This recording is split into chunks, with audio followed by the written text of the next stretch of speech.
She looked me dead in the eye, right in the middle of Sunday brunch, and said, "Once we're married, I'm not doing housework anymore. You want it clean? Hire someone." Everyone laughed. I didn't. It wasn't the kind of laugh you fake to be polite. It was one of those moments where time slows down and your brain quietly asks, "Did I just hear that right?" And when I looked at her again, calm expression, fingers tracing the rim of her mimosa glass, I realized she wasn't joking. Not even a little. The restaurant was buzzing, jazz playing, plates clinking, sunlight cutting through the window blinds. But for me, everything went quiet. Her words just hung there in the air between us. Sharp and oddly final dot. Rachel, my fiancée, smiled as if she hadn't just detonated something in the middle of a casual brunch. Her friends were cracking up, tossing in comments like, "Period, girl. That's how it should be." One even raised her glass, saying, "You've got it figured out, Rachel." And maybe she did, just not in a way I wanted to admit. I tried to play along, forcing a small smile, saying nothing. The smart move in moments like that is silence. Let people reveal themselves. And in that silence, I could feel something small inside me click, like a lock turning in the wrong direction. It wasn't anger, exactly. It was recognition. The kind that hits quietly, somewhere deep in your chest. When someone you love says something that shifts the entire way you see them. Up until that point, I thought I knew Rachel. She was sharp, independent, confident, someone who prided herself on being a modern woman, but also joked about how we made a great team. We'd been together for 3 years, engaged for 6 months. I'd just started thinking about houses, maybe kids, a future, and then she said that sentence. Her tone was light, but her eyes weren't. They were steady, almost rehearsed, like she'd been waiting for the right moment to say it. I caught myself studying her the way you study someone you thought you already knew, noticing details you'd never paid attention to before. The way her laugh didn't reach her eyes. The way she tilted her head slightly, watching me, curious about whether I'd react. I didn't. Not then. She kept chatting with her friends about wedding venues and color themes, while I sat there, pretending to listen. My hands were still, but my mind was running through 3 years of memories. Every small argument, every offhand comment I'd brushed off, every little red flag that didn't seem like one at the time. The brunch ended the way brunches usually do. Hugs, goodbyes, promises to meet again. But when she slipped her arm through mine as we walked out into the sunlight, something in me had changed. It wasn't dramatic. I didn't feel heartbroken. I just felt distant, like I was walking beside someone familiar but not known. And I remember thinking, not angrily, not even sadly, just with this cold kind of clarity, if she can say that, so is it. What else is she capable of saying once the ring's on her finger? That was the moment, though I didn't know it yet, that our engagement began to end. Not with a fight, not with tears, but with a single sentence delivered casually over brunch, between champagne and laughter. "My name's Jake. I'm 31, living in Austin, Texas, and I work as a project manager at a mid-sized tech company. I'm not a dramatic person. My life is pretty ordinary. Spreadsheets, morning coffee, the gym after work, quiet nights in... I've always been the kind of guy who finds comfort in routine. Rachel, my fiancée, is a freelance designer, smart, confident, opinionated. The kind of woman who walks into a room and instantly owns it. We met 3 years ago at a friend's party. She teased me about my old sneakers. I told her I'd upgrade them if she promised to stick around. She laughed. That's how it started. The first few years were good, stable, easy. We split things evenly. I cooked, she cleaned. I paid most of the rent. She handled groceries and decor. It wasn't perfectly balanced, but it felt fair. We didn't argue much. When we did, it never lasted. She had that way of ending a disagreement with a kiss and a "we're fine." I used to think that was emotional maturity. Now I'm not so sure. When I proposed, it wasn't flashy. No crowd, no photographers, no grand speech. Just the two of us, at a park near our apartment, the air cold enough that she had to warm her hands in her coat pockets. I said, "I want to build the rest of my life with you." She smiled teary-eyed and said yes. That was it, simple, certain, back then. I thought we wanted the same things, a partnership, a life built on effort and mutual respect. But after that brunch, I started replaying things in my head. The way she talked about security, the way she'd joke, "When you're my husband, I'll finally relax." The way she said she wanted to focus on herself once she had stability. At the time, I thought it was harmless talk, the kind of wishful thinking people have when planning a future. But now, it sounded like a blueprint. Rachel grew up differently from me. Her dad's a doctor. Her mum never worked a day after marriage. She once told me, "My mum never had to clean or cook. Dad wanted her to enjoy her life." That's how I was raised. I used to think it was just nostalgia. Now I realized it was an expectation. My parents, on the other hand, were teachers. They worked long hours, shared every responsibility, cooking, laundry, bills, everything. I grew up watching them function as a team. They didn't believe in his job or her job. They just worked together. So when Rachel spoke about housework like it was beneath her, it didn't just sound spoiled, it sounded foreign. Like we'd been raised in two completely different definitions of love. After that brunch, I started noticing subtle shifts. She used to say we, now it was I. "I'll get a new studio after we're married. I'll quit freelancing once you're stable enough. I'll finally have time for myself." At first, I brushed it off as ambition, something I admired about her. But gradually, I realized every version of our future she described had her at the center, and me somewhere in the background, quietly holding everything up. That realization didn't come with anger or heartbreak. It came with silence, the kind that settles in when you realize something important has already started changing, and there's nothing you can do to stop it.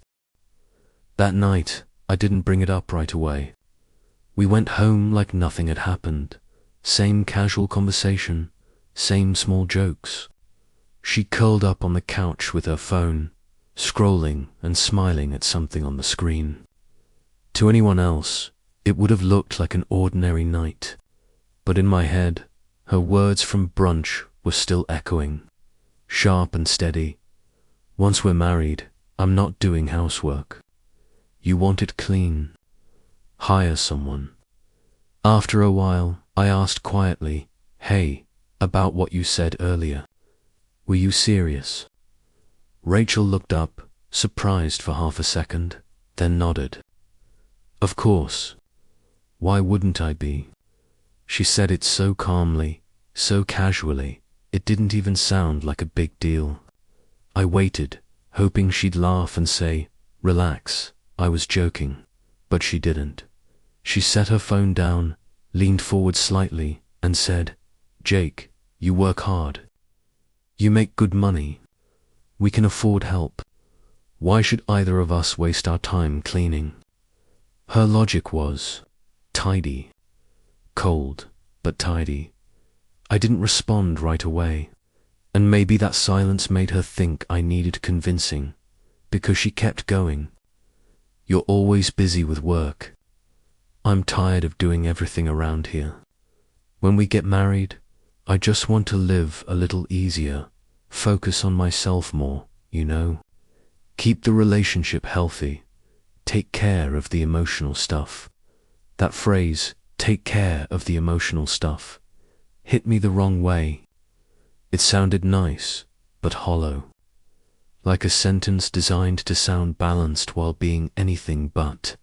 I finally asked, so, when you say take care of the emotional stuff, what does that actually mean? Because right now, it sounds like I'll handle everything practical, and you'll rest. She tilted her head, gave me a small, almost amused smile. You're overthinking it. Men and women just have different roles, Jake.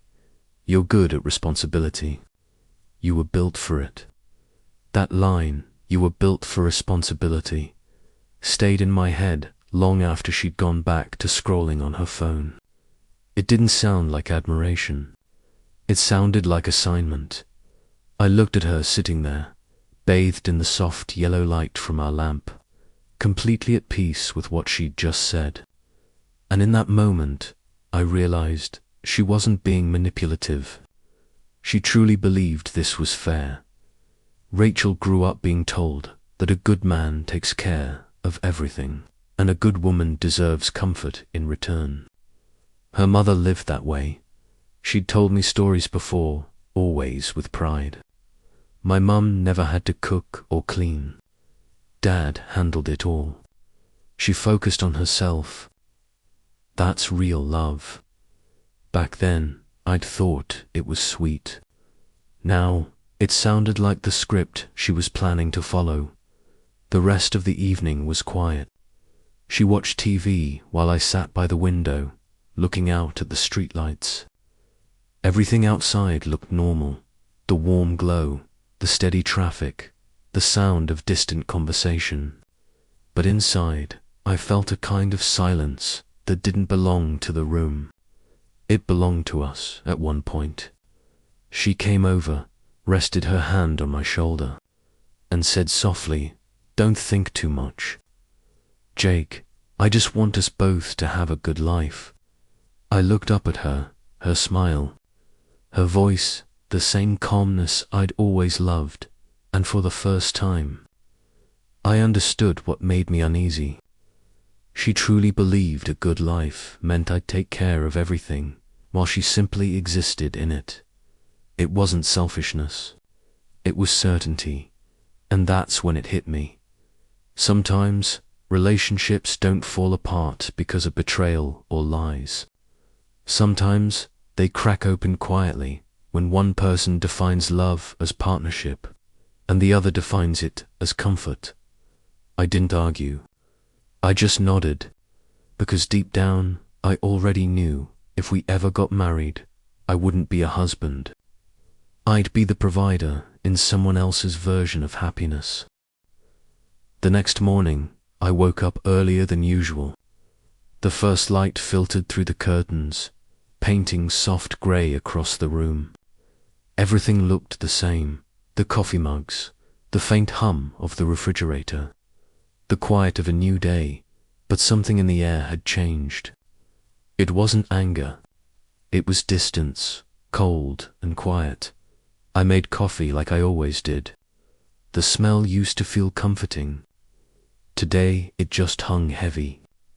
When Rachel came out of the bedroom, still in her white robe, hair pulled back, she looked calm, effortlessly beautiful in that composed, almost rehearsed way she always carried herself. She sat across from me, wrapped her hands around the cup, and said with a faint smile, "You're still thinking about what I said yesterday, huh?" I nodded. I'm trying to understand what it really means. Not just for you. For us. She laughed softly, like I'd said something silly. Jake, you overcomplicate everything. I just want life to be simple. You work hard, you make enough money. Why not use it to make things easier for both of us? Hire help, live comfortably. That's all I meant. I looked at her carefully. When you say make things easier, what does that mean for you, exactly?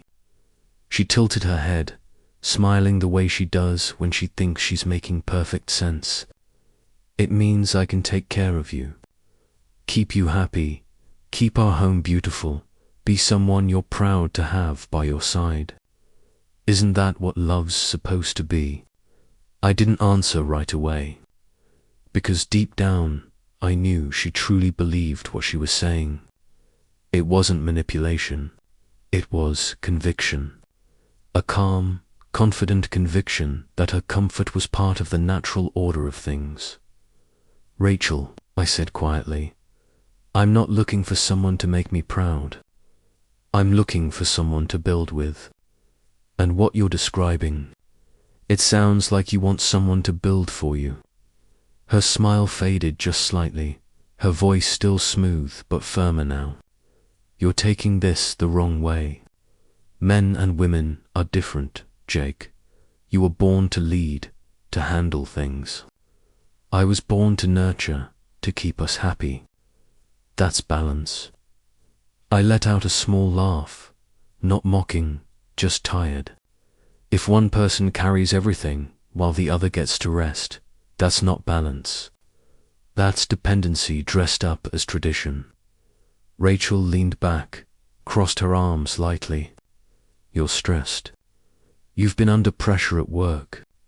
You're reading too much into this. But she was wrong.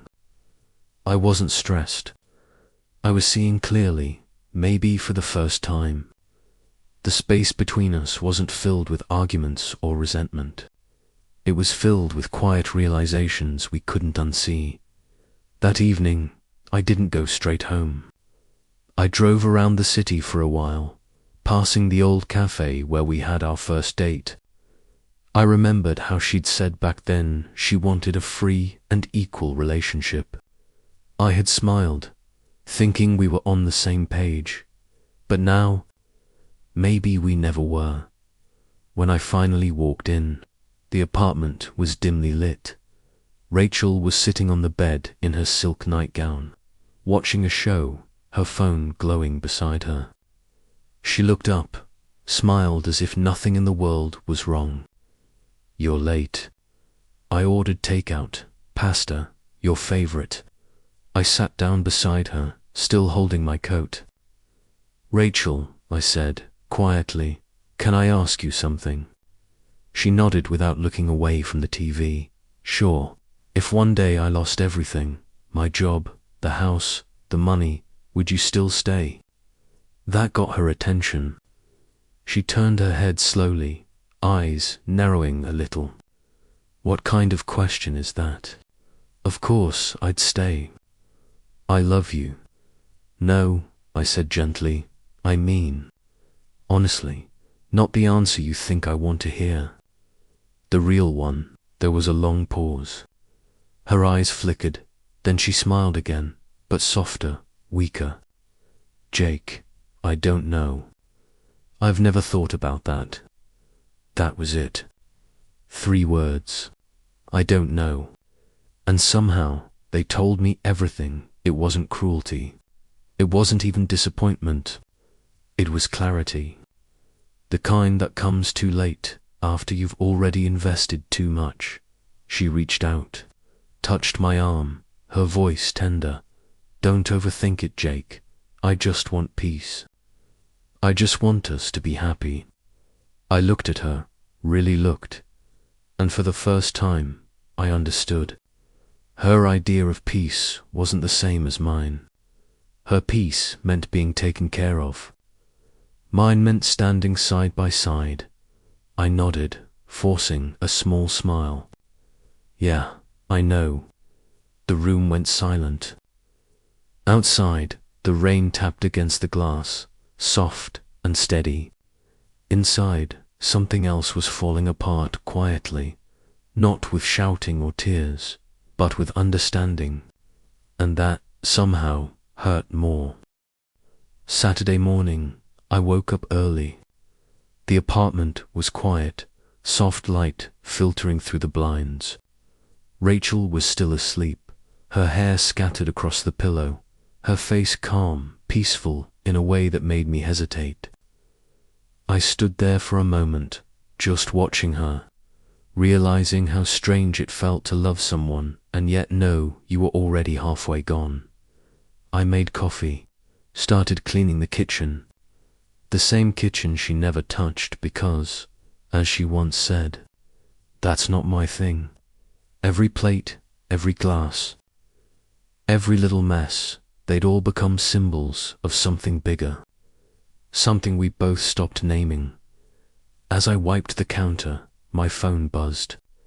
I glanced at old messages between us. All those little love notes, the plans, the talk about the future. Back then, every dream started with we. We'll travel. We'll build a home. We'll raise kids. But looking at them now, I realized something.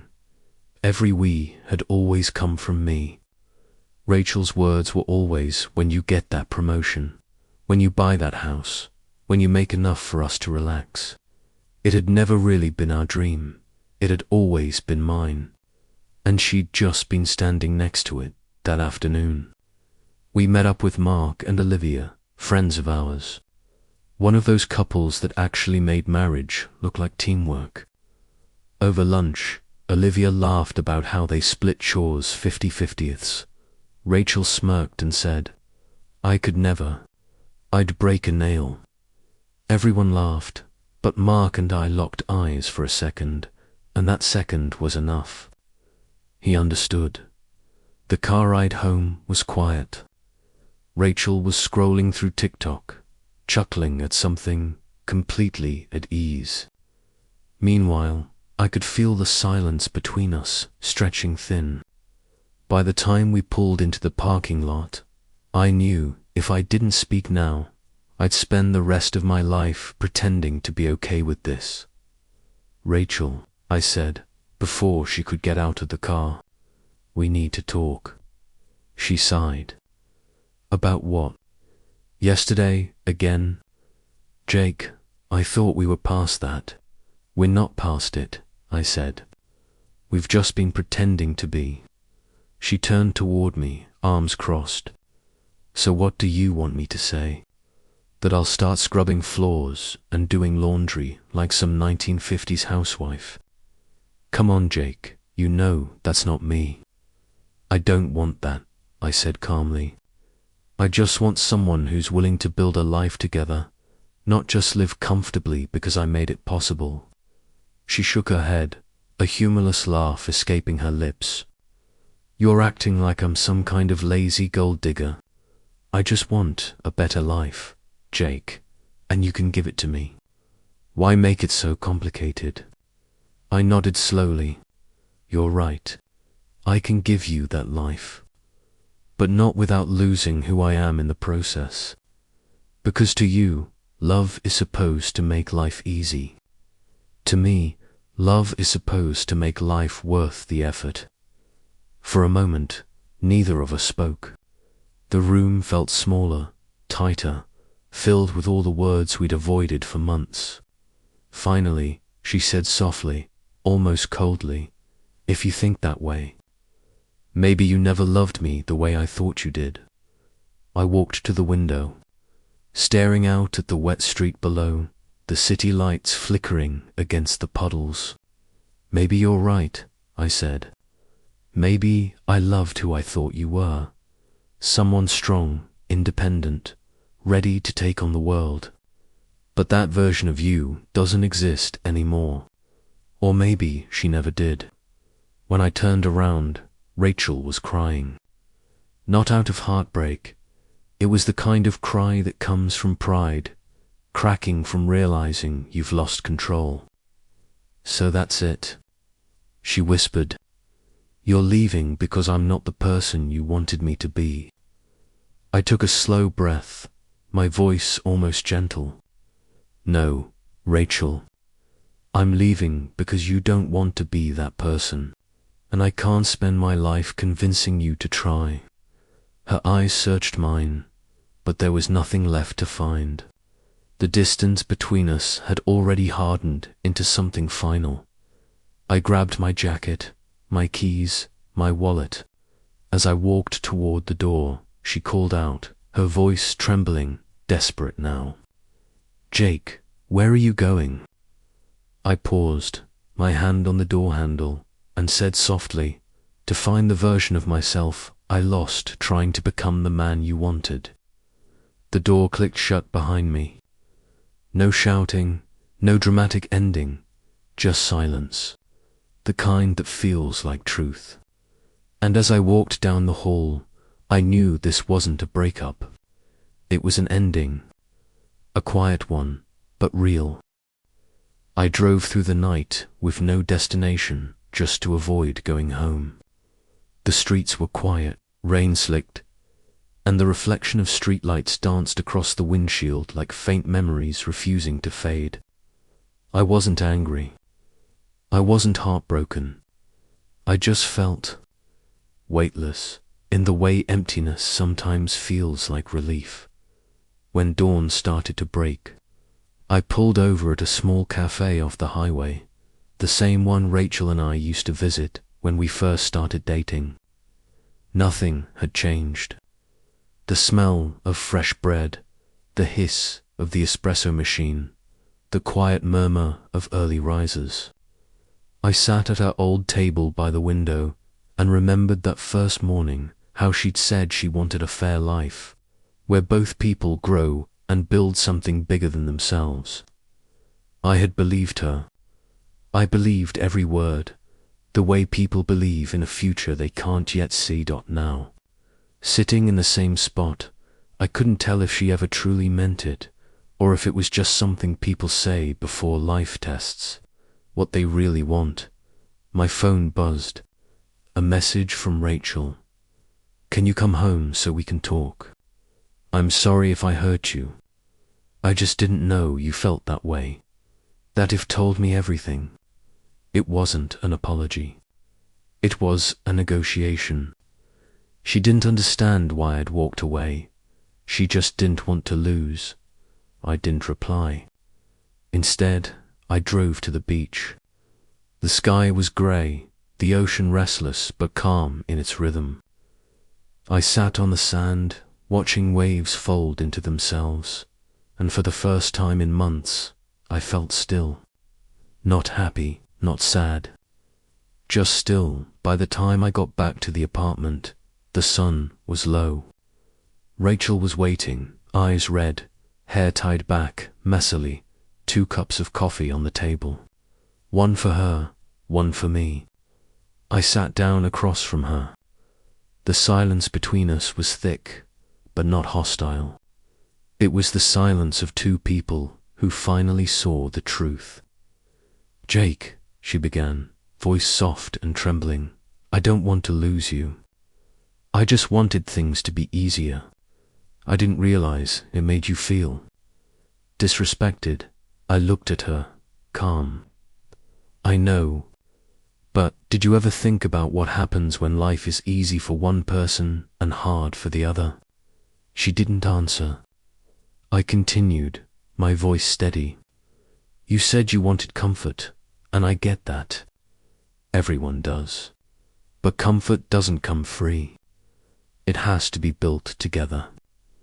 You can't call it love if only one person is doing the building." She looked down, tears slipping down her face.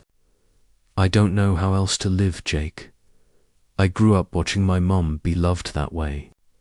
My dad did everything for her. She never had to worry. I thought that's what love was." I nodded slowly.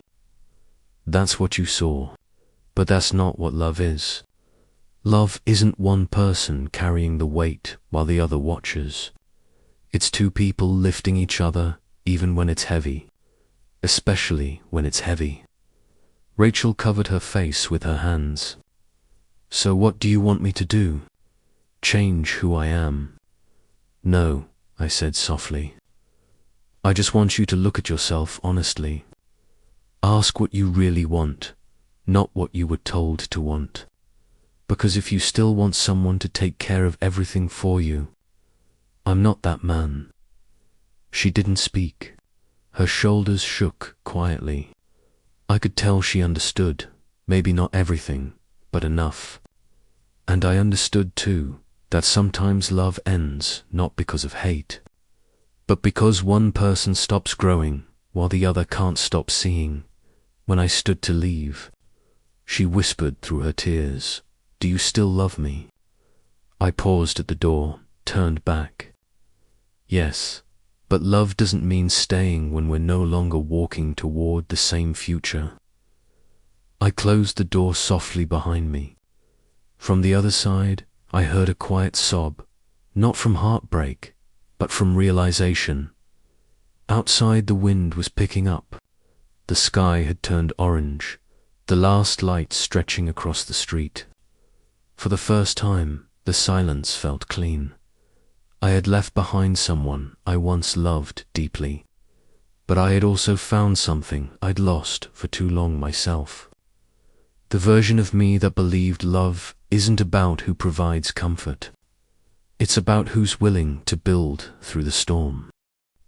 Months passed after I left.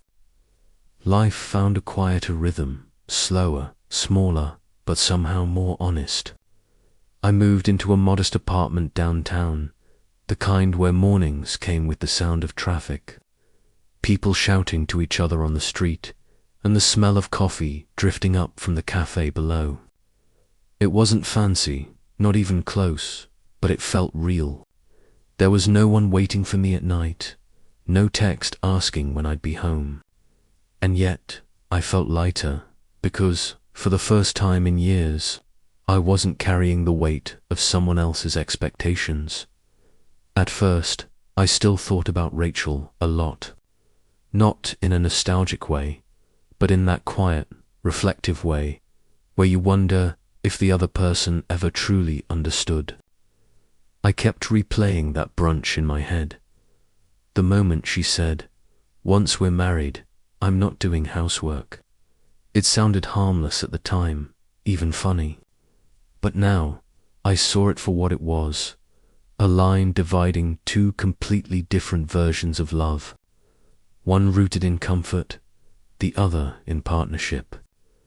I had spent months trying to stand in the middle.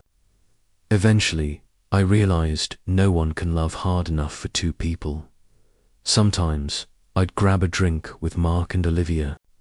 One night, Mark said quietly, "You did the right thing, man."